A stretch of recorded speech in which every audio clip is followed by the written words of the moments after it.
Everyone, आप सभी का गोयला क्लासेस में मैं स्वागत करती हूँ। तो AEE में हम देख रहे हैं एक्सपेक्टेड क्वेश्चंस, किस प्रकार से क्वेश्चन आ सकते हैं। तो मैं इकोनॉमी के क्वेश्चन आपको कराऊंगी और इसके साथ कंसेप्ट भी बताने की कोशिश करूंगी। तो चलिए आज देखते हैं। फर्स्ट क्वेश्चन आपके स्क्रीन पे रहा, what is effective revenue deficit. आपने बहुत सारी डेफिसिट पढ़ा होगा, fiscal deficit, revenue deficit, primary deficit, monetize deficit. एक और प्रकार का होता है इफेक्टिव रेवेन्यू डेफिसिट। अब ये डेफिसिट वर्ड क्या होता है? जब गवर्नमेंट की एक्सपेंडिचर ज़्यादा हो जाती है और रेवेन्यू कम होती है तो हम उसको डेफिसिट बोलते हैं, कमी आ जाना। हमारी भी ऐसे ही होता है, जब हमारा एक्सपेंडिचर ज़्यादा हो जाता है और रेवेन्यू कम होती है तो हम बोलते हैं हमारी कमी हो गई। कमी को टेक्निकल वर्ड में डेफिसिट बोल दिया गया है। तो देखिए ये क्या होता है, ऑप्शन देखेंगे, ट्राई करेंगे, फिर हम इसको डिस्कस करते हैं। तो देखिए ए ऑप्शन है shortfall in government income compare with its spending. जब गवर्नमेंट की इनकम शॉर्ट हो जाती है स्पेंडिंग से ज़्यादा, क्या उसको बोलते हैं difference between the current year physical deficit and interest payment on previous borrowing.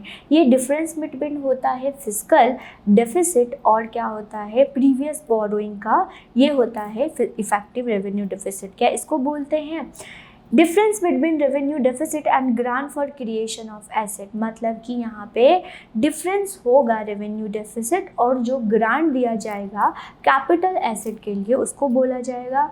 D option है purchase of government bond by the central bank to finance the spending need of the government. Government bond buy किया जाता है किसके द्वारा? Central bank के द्वारा, ताकि government की स्पेंडिंग नीड, एक्सपेंडिचर को फुलफिल किया जाए। तो ये इनमें से क्या होगा, राइट? तो इसका जो आंसर है स्टूडेंट, इसका आंसर आपका सी है। सी कैसे? इफेक्टिव रेवेन्यू डेफिसिट वो डेफिसिट होता है जब क्या होती है सेंट्रल गवर्नमेंट लोन देती है, किसको देती है? स्टेट गवर्नमेंट को, फॉर कैपिटल फॉर्मेशन एसेट के लिए। तो ये देखिए एसेट के लिए, क्रिएशन के लिए एक तो डेफिसिट माना जाता है। मतलब कि आप देखोगे बैलेंस शीट में क्या होता है, एसेट और लायबिलिटीज़ होता है। तो एक बार तो डेफिसिट हो जाता है, लेकिन इसको क्या बोला जाता है कि ये लॉन्ग टाइम में आफ्टर देखेंगे तो ये क्या हो जाएगा? Capital.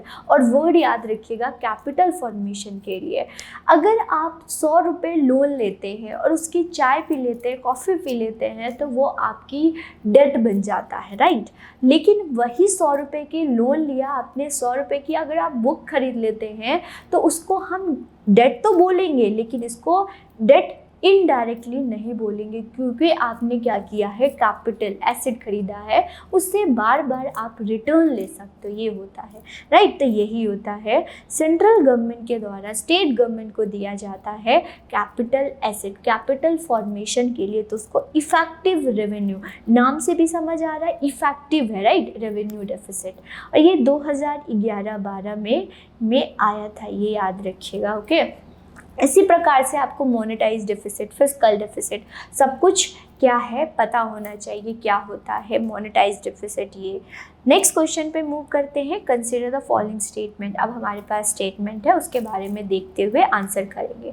Serve Shiksha Abhiyan has been implemented to encourage attention and retention of children and improve the nutritional habits.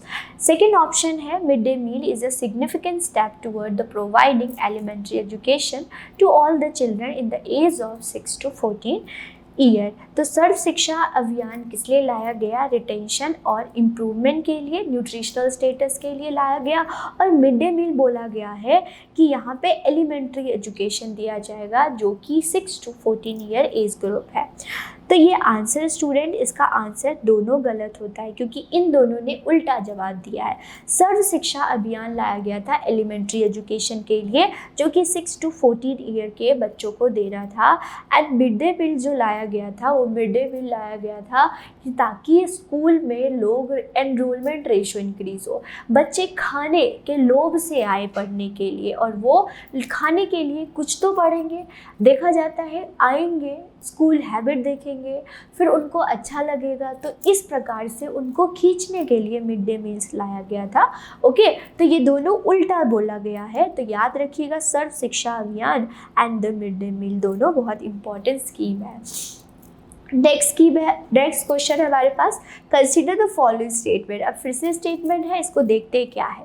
Since people living in rural area engage themselves in more physically work, calorie requirement in rural area consider to be higher in urban area.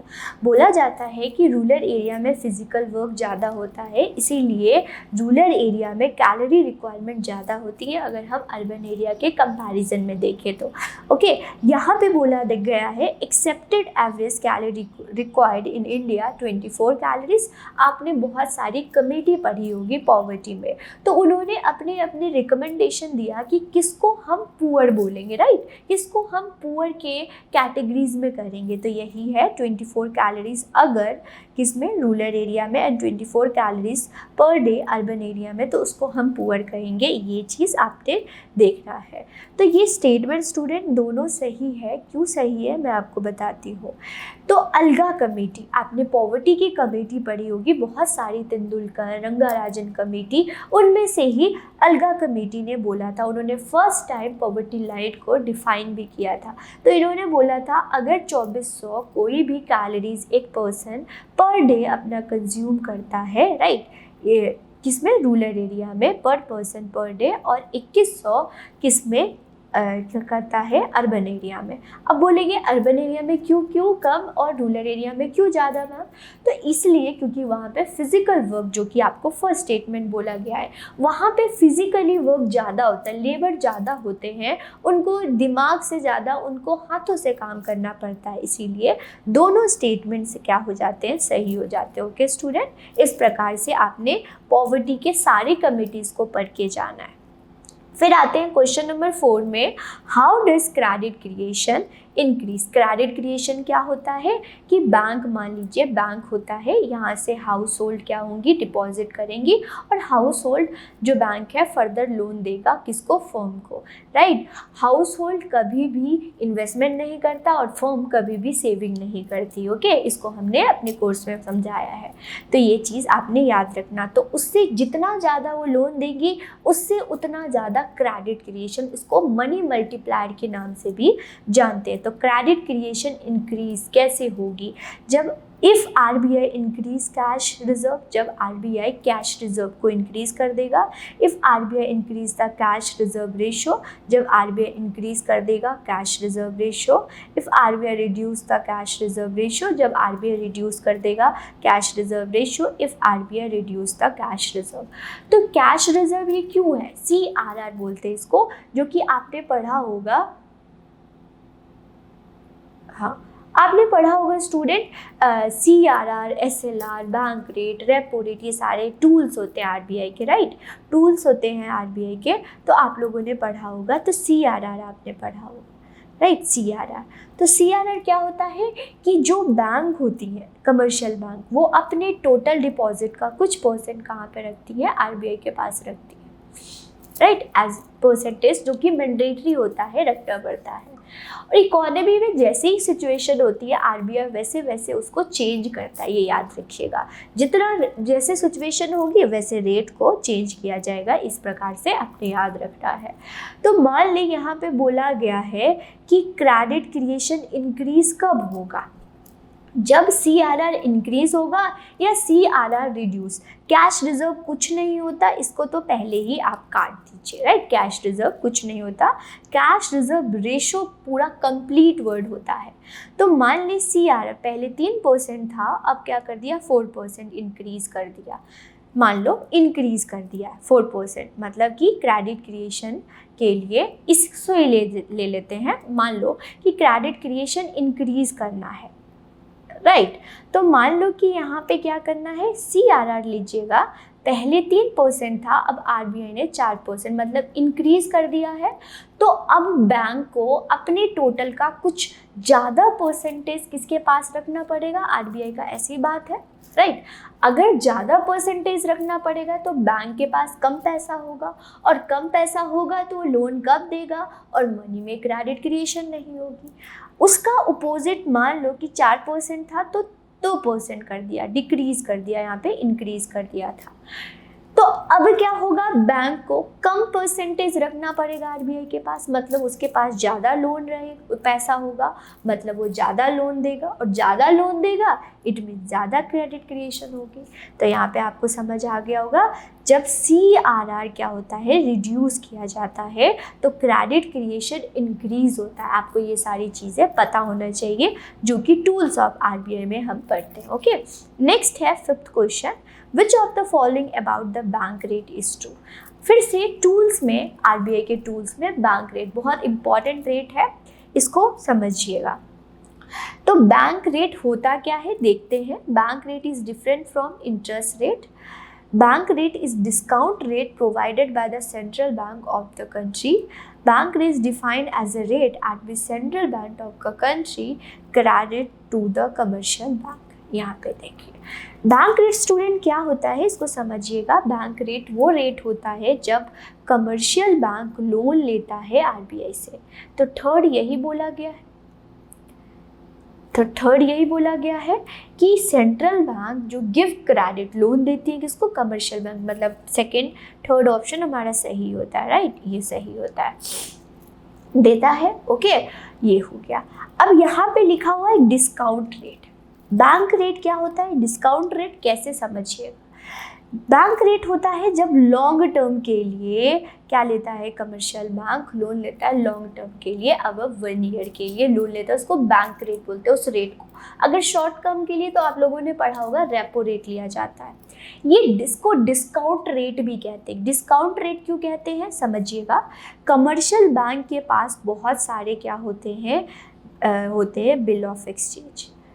Commercial bank के पास bill of exchange होते हैं। Bill of exchange हम किसी और video में आपको समझाएंगे bill of exchange क्या होता है। आप फॉर द टाइम बिंग समझिएगा, कमर्शियल बैंक को बहुत सारे बिल ऑफ एक्सचेंज होते हैं।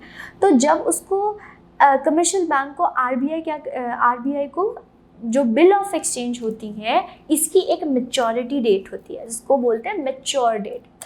वो कमर्शियल बैंक बोलता है कि इसकी, मेरे पास बहुत सारे बिल ऑफ एक्सचेंज है, आप इसको रख लीजिए। तो आरबीआई बोलता है कि इसकी मैच्योरिटी आने से पहले आप मुझे दे रहे हैं, इसलिए मैं आपको डिस्काउंट रेट पे दूंगा। क्या बोला गया है, मैं आपको डिस्काउंट रेट पे दूंगा, इसीलिए बैंक रेट को डिस्काउंट रेट भी बोला जाता है। ओके, क्योंकि बिल ऑफ एक्सचेंज जिसकी मैच्योरिटी आने हैं उसको कमर्शियल बैंक आरबीआई को दे देता है, इसीलिए बोलता है इसको डिस्काउंट रेट बोलते हैं। तो आपका सेकेंड ऑप्शन ये भी सही होता है। ये bank rate is different from interest rate से अलग होता है। इंटरेस्ट रेट अलग होता है जो कि लोन जब लेते हैं उस पर इम्पोज, ये क्या होता है आरबीआई चार्ज करता है। और आरबीआई जैसे जैसे इकोनॉमी में सिचुएशन होगी, मनी सप्लाई ज़्यादा होगा कम होगा, उसके अकॉर्डिंग ही सेट करती है। ये होता है बैंक रेट। अब ये कहाँ मिलता है, इसका रेट कैसे होता है, इसका रेट जो है आरबीआई डिसाइड करती है। और हर मंथ आप देखेंगे आरबीआई की रिपोर्ट आती है, उसमें ये रिटर्न होता है। ओके स्टूडेंट, तो इस प्रकार से हमने देखा कि बैंक रेट है। तो ऐसे ही आपको हम कंसेप्ट पढ़ाते रहेंगे। आपको फुल कोर्स हमारा बाय करना है, उसमें भी आपको डिटेल में पढ़ाया जाएगा, जो कि 999 में है। इसमें आपको टेस्ट सीरीज और प्रीमियम लेक्चर्स भी मिलेंगे, राइट। अगर आप हमारे टेस्ट सीरीज़ लेना चाहते हैं, वो 999 में आपको मिलेगा टेस्ट सीरीज़। इसमें सारे सब्जेक्ट्स आपको पढ़ाए जाएंगे, जो कि आपको स्क्रीन पे दिख रहा है। सारे आपको A to Z पढ़ाया जाएगा, वही कराया जाएगा, बिल्कुल कंसेप्ट। और अगर हम प्रीवियस ईयर देखें तो अच्छा खासा क्वेश्चंस पूछे गए हैं, मतलब डेप्थ नॉलेज होना चाहिए स्टूडेंट, राइट। ये है, आप अभी ज्वाइन करते हैं तो आपको 50% का डिस्काउंट मिलता है, जो कि आप कोड से अवेल कर सकते हैं। इसको ज्वाइन करने के लिए आपको प्ले स्टोर पे गोयला क्लासेस ऐप होगा, वहाँ पे आप जाके देख सकते हैं। और ये कुछ रिजल्ट्स हैं हमारे जो कि गोयला क्लासेस ने अचीव किया है। ये देखिए महक स्वामी हो गए, ये आप हमने टेलीग्राम चैनल बनाया है। कोई भी अपडेट होता है रिगार्डिंग टू क्लास कोर्सेज आपको यहीं पे मिलता है, तो इसको आप ज्वाइन कर लेंगे। कब एग्ज़ाम होना है, कैसे होना है, सब कुछ यहीं पे हम बताते हैं। ये टेलीग्राम चैनल का लिंक है। कोई भी डाउट होता है इस नंबर पे आप पूछ सकते हैं। आज के लिए इतना ही, लेकिन ये सफ़र जारी रहेगा। हम फिर मिलेंगे नए क्वेश्चन के साथ। बने रहे गोयला क्लासेस के साथ। आप सभी का शुक्रिया।